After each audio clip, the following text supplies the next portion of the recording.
Let's start with the ones that were terrifying and slowly work our way towards the ones that were worse than death. Number 12. Rotational Therapy. Rotational therapy was heavily used in the US and Europe from the 18th to 19th century and had to be one of the worst experiments ever done in an attempt to cure mental illness. Here, patients were placed on a chair, strapped in, and spun endlessly in circles. The speed would alternate every so often from a few turns to 100 rotations per minute. Now, of course, for the guy on the chair, this was absolute torture. But for the guy on the lever, this was a great way to tone the biceps. The spinning quickly caused patients to become so disoriented that they would continuously vomit. But if they were one of the lucky few, they would simply pass out and wake up feeling well rested. The reasoning behind the experiment was based on the belief that inducing nausea and dizziness through rapid rotation could reset the mind and calm patients. Number 11. Moral therapy. Now, at first glance, moral therapy doesn't sound too bad. After all, it's simply punishing a person in a way you see fit for doing something wrong or breaking the rules. Moral therapy was heavily used in insane asylums from the 18th to 19th century. Now, the real problem was that mental asylum patients weren't very good at following strict rules, since many of them would simply forget the rules or weren't capable of learning from their mistakes. So they would continuously be punished back to back to back, which I could only imagine must have been incredibly frustrating, since nobody likes to break a sweat at work. But let's cover the most common punishments that were given. Patients were severely beaten. They were tossed in cells for long periods of time and denied food. They were restrained. They were forced to eat an entire bag of circus peanuts. They received cold water treatment. And of course, they were placed on rotating chairs like we previously covered. Now, the real danger with this method was that workers could subject patients to whatever discipline they wanted at any given time with little oversight. Number 10. Hydrotherapy. Hydrotherapy was yet another terrifying experiment that was used in the US and Europe from the 18th to 20th century. There were many methods, but I'll just cover the most common ones. Beginning with the bath of surprise. Patients were placed on a wooden bridge and told to walk across it. As they began to cross, a trapdoor would suddenly open, sending them free-falling into a cold lake below. This was supposedly designed to catch the person off guard, in the hopes it would reset their mental state. Which really goes to show that even in the darkest of places, there's always room for comedy. Next, the dunking baths. Patients were placed in a large cage, strapped in, and slowly submerged in a freezing cold lake. This was repeated until the patient was visibly on the verge of hypothermia, which was seen as a sign that the treatment was working. Then there was the wet towel treatment. Patients were tightly wrapped in ice-cold wet towels from head to toe and remained wrapped for hours. And finally, the long baths. Patients were submerged in water with only their heads sticking out and left inside for hours or even days. Of course, eventually straps were added to keep them in place, since they couldn't risk anyone enjoying it. The reasoning behind hydrotherapy was the belief that water could induce relaxation, lower stress and anxiety, and promote healing. Today, we know that this only works when a person chooses to get in the water, not when another person tells you. Number 9. Solitary confinement. Isolation cells were heavily used in the US and Europe from the 18th to 19th century. Patients were placed alone in a room and left there for hours or even days. And since many were suffering from severe mental illness, they often had no idea what was happening. Consumed by fear, some began to violently throw themselves against the walls in desperate attempts to escape, severely injuring themselves in the process. By the end of the 18th century, straitjackets had become widely available and were placed on patients before they were thrown into the cells. But again, the jackets didn't stop them from throwing themselves at the walls and getting injured,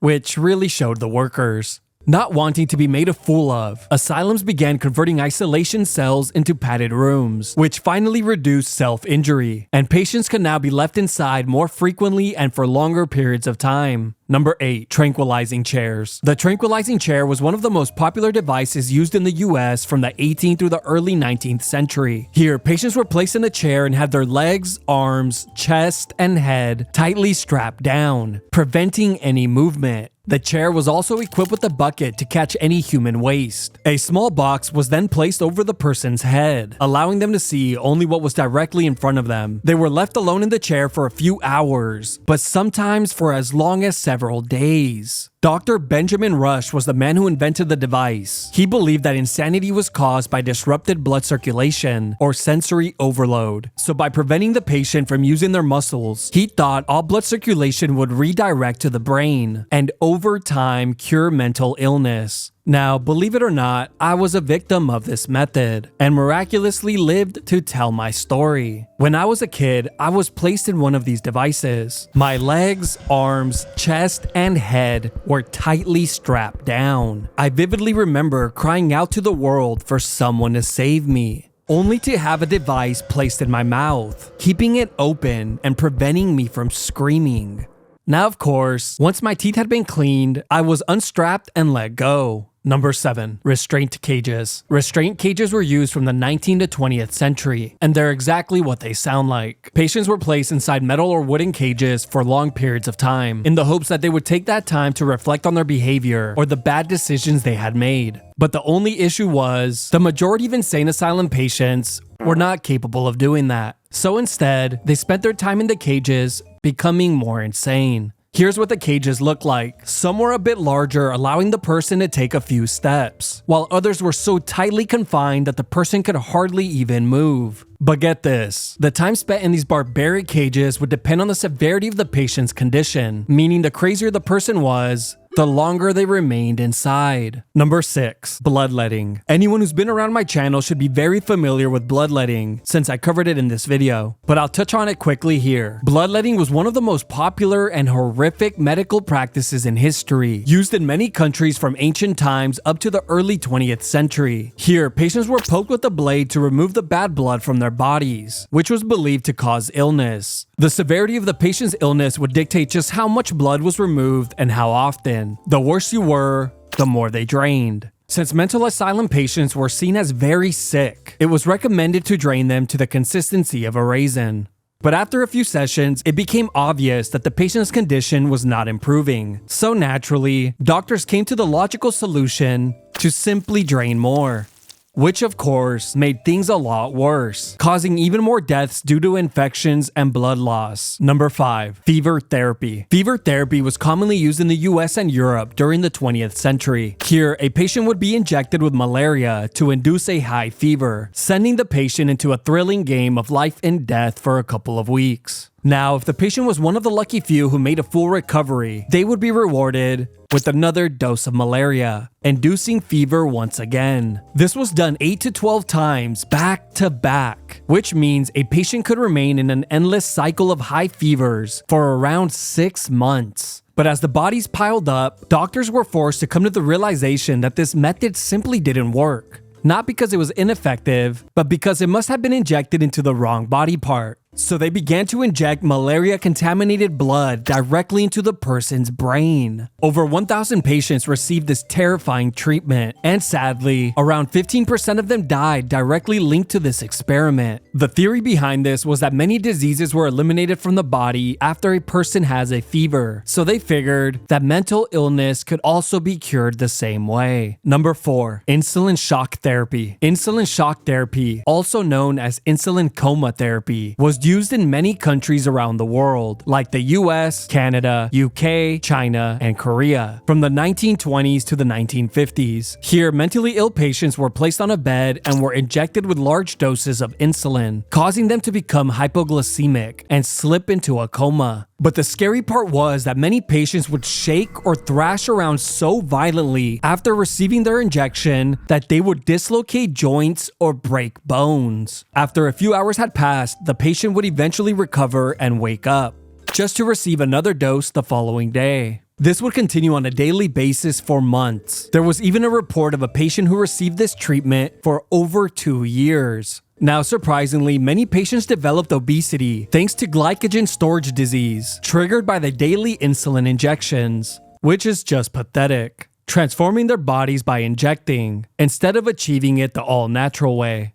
But sadly, obesity and seizures were not the only dangers. Some patients had it much worse. Many of them died while in a coma or suffered severe brain damage. But believe it or not, doctors would take what they could get and saw brain damage as an overall success. After all, the patients completely stopped talking to themselves, or really to anyone ever again. The theory behind the operation was that comas were believed to be able to jolt patients out of psychosis and cure them from mental illness. Number 3. Electroconvulsive Therapy. Electroconvulsive therapy was heavily used around the world from the 19th to the 20th century. In the 1930s, two Italian psychiatrists named Ugo Cerletti and Lucio Bini observed that pigs would become extremely calm after receiving an electrically induced seizure. So they figured, why not try this on humans? They first tried it on a patient who was suffering from schizophrenia, and just like the pig, the person woke up from their seizure completely relaxed. So the experiment was deemed promising. The news quickly spread, and soon doctors in psych wards around the world began experimenting with different machines and varying power outputs. But let's cover what the most common procedures look like. Patients were brought into a room, strapped to a bed, chair, or table. A rubber wedge would then be placed in their mouths to prevent them from biting off their tongues. Electrodes would be attached to their temples, and with a flip of a switch, the power was activated and the person was shocked. The electricity would eventually cause the patient to go into a seizure that could last for several minutes. But here's where things get even darker. Many of these patients remained fully awake during the entirety of the procedure, and I could only imagine the levels of fear that this would bring. The experiment would be conducted on a daily basis for weeks or even months, with some unlucky patients receiving multiple sessions per day. Electroconvulsive therapy was seen as being extremely successful, since most patients were so terrified of the procedure that they outright refused to do anything throughout the day, in fear of being punished and dragged back. The unlucky patients who received the treatment would live the rest of their lives with severe PTSD and were never the same again. Number 2. Trephination. Trephination was a procedure that was performed in many countries from ancient times up to the 19th century. Many people volunteered to have the procedure done, while others were forced. The procedure began by having the person sit in a chair or strapped down. Then someone would begin to drill a hole in their head. The holes varied in size, ranging from that of a small pencil to a tennis ball. The procedure was believed to cure chronic headaches and boost mental clarity by releasing unwanted pressure in the skull. Later on, during the 19th and 20th centuries, the procedure was brought into insane asylums and performed on patients. But this time, it was because they believed that a demon or evil spirit was trapped in the person's head, and the only way to help them was drilling a hole in the skull, allowing the demon to escape. Sadly, this was before the invention of the Ouija board, so simply asking them to leave wasn't yet an option. Many people who received the operation later died from infection. But of course, science moves on and the operations continued. Throughout history, people continued to experiment with different tools like drills, saws, and even hammers. The hole was even placed on every imaginable location on the skull. Then of course, some show-offs took it too far and began to experiment with different shapes. Number 1. Lobotomies. Lobotomies are hands down the most terrifying experiment ever done. It all began in 1935 when a Portuguese neurologist named Antonio Moniz began to experiment on patients by drilling holes in their skulls. But it didn't end there. He then began pumping alcohol into the skull, completely destroying brain tissue. Thanks to the severed brain connections, the patient's behavior drastically changed, and the operation was deemed a success. But Moniz would take it a step further when he began to use a tool called a leucotome, which looked like this. He used it to sever and remove chunks of tissue from the frontal lobe, again, causing the patient's behavior to permanently change. Many patients would also lose the ability to move body parts, like their arms, legs, or even their face. Surprisingly, in 1949, Moniz won the Nobel Prize for discovering the lobotomy procedure, and many doctors from around the world began experimenting with it. Now, perhaps the most famous doctor in history to ever perform lobotomies has to be Walter Freeman, an absolute maniac. Freeman single-handedly performed over 4,000 lobotomies across the US from 1936 to 1967. Eventually, he created his own lobotomy method, not because it was better in any way,